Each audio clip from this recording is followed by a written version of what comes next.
Yet Stevens's confidence in himself was such that he couldn't help feeling that the Irish people must be sound at heart and that he alone was capable of organizing them.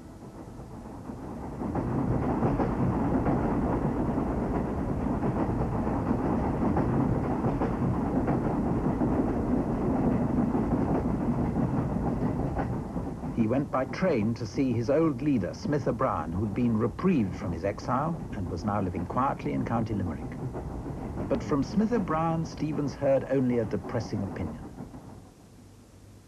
You see, Mr. Stevens, the respectable people of the towns especially are quite indifferent to, if not hostile to, Irish nationality. Yet, as he confidently persisted in his search for contacts and information, Stevens felt his confidence began to be rewarded, and he thought always of the possibility of help from America.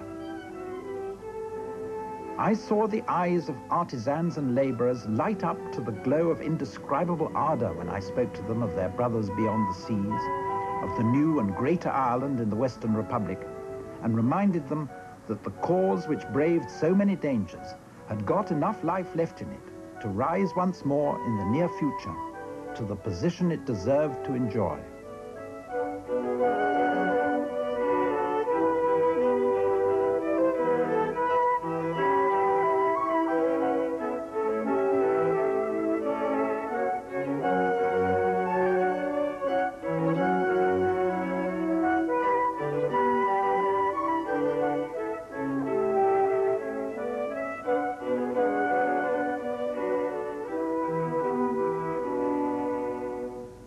The Irish countryside itself was already riddled with secret societies of one sort.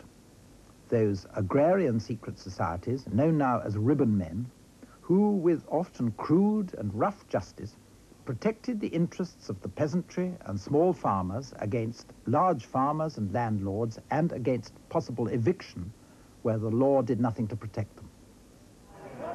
But though it was agrarian matters, with a tinge of nationality, which motivated them, Stevens saw them as a basis for a wide popular nationalist movement, particularly if combined with the social disaffection which he found among the working classes of the towns.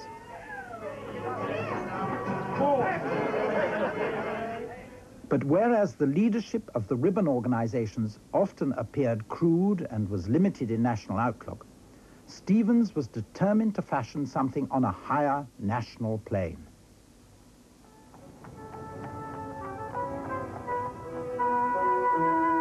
He eventually arrived back to the Dublin of 1856 with the conviction, much encouraged by young Ireland comrades from America, that what Ireland needed was a secret revolutionary organization which he must found.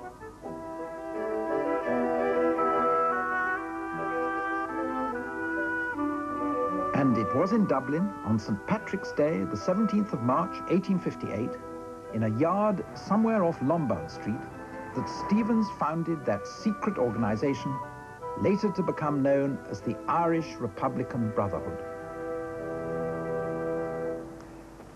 It's an appropriately hole and corner sort of place for him to have done so in, because it was to be, for very many years, a hole and corner sort of organization.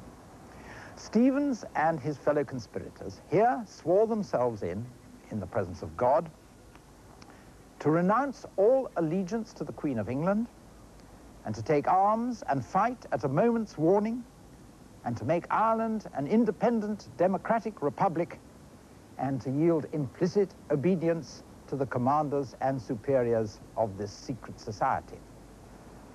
Bold words in the context of a time in which almost no one in Ireland seemed the slightest bit interested in making Ireland an independent democratic republic. Stevens was determined that his organization should not be broken by force, and he devised rather an elaborate security system of closed circles in which only one man had contact with the next circle. And this was for a time very effective, so much so, in fact, that later in the year, when the government got onto one of his circles in Cork, they didn't realize what they'd got onto. They caught one of his men, a young man named Jeremiah O'Donovan Rosser, swearing in members of the Irish Republican Brotherhood. But he was able to pass himself off as simply one of a bunch of rather foolish young men in the district, and the whole thing blew over when O'Donovan Rossa and the others let themselves be bound over to keep the peace. Stevens, meanwhile, had gone off to America to raise money, firm up contacts, and, with a former comrade of 1848, John O'Mahony, found the American part of the organization, the Fenian Brotherhood.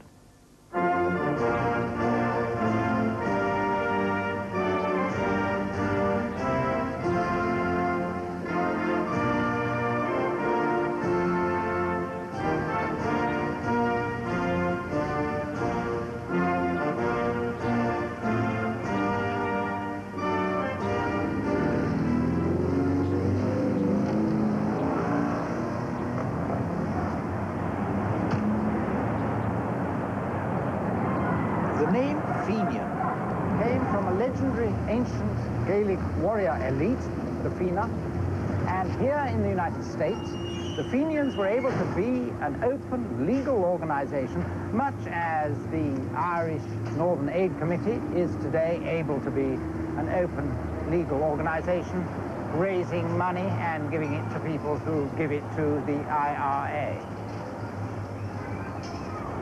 Then, in 1858, when Stevens first came here, the United States contained vast potential resources in the form of men and money, which could, in theory, be used actively for the Irish cause. Millions of Irish men and women had emigrated to the United States from Ireland during and since the famine, nearly all of them with a terrible bitterness towards Britain in their hearts. I say nearly all because I suppose the babes in arms didn't actually have it, but they were to learn it soon enough at their mother's knee.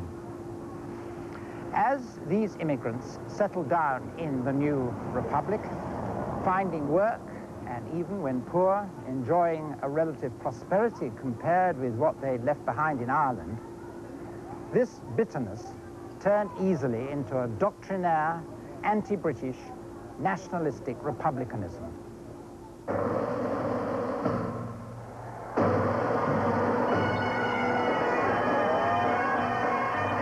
An Irish nationalism which gave them status in their new country, America, rather than involving them very directly with Irish affairs in Ireland.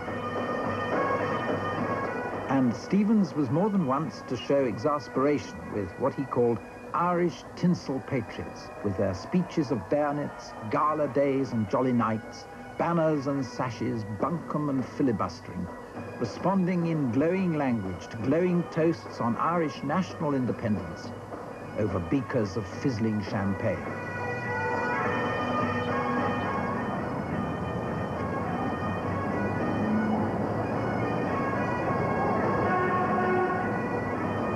But on this first visit, Stevens's fellow Irishmen made all the right noises for him.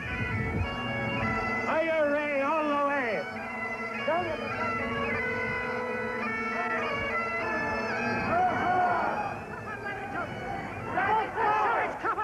I support the patriots.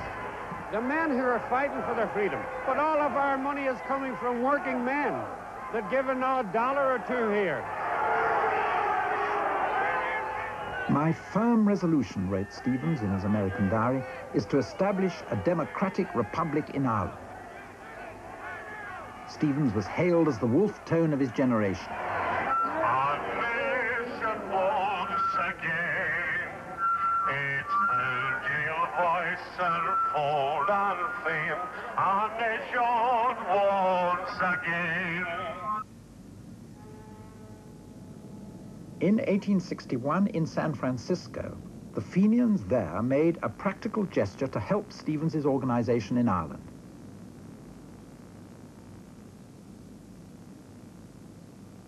Early that year, a minor figure of the former Young Ireland movement, Terence Ballou McManus, died in San Francisco, and Fenians there sent his body back to Ireland.